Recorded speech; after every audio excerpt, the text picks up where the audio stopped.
അല്ല അങ്ങനെയല്ല, അതിനെ കാണിക്കേ. അവിടുന്ന് ഫോട്ടോ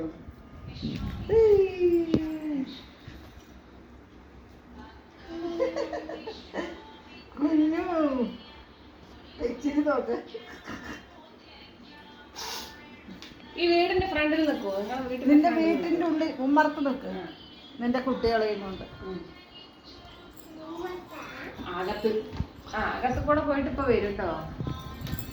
വീട്ടിന്റെ ഉള്ളിൽ കൂടി പോയതാ.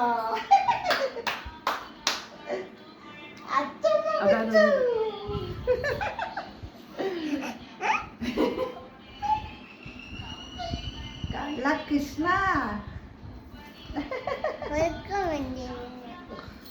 പുറത്ത് വാ, നോക്കട്ടെ. അച്ഛമ്മ പുറത്ത് വാ കുട്ടി, വീട്ടിൽ നിന്ന് പുറത്ത് വാ. ഗുഡ് മോർണിംഗ് പറ.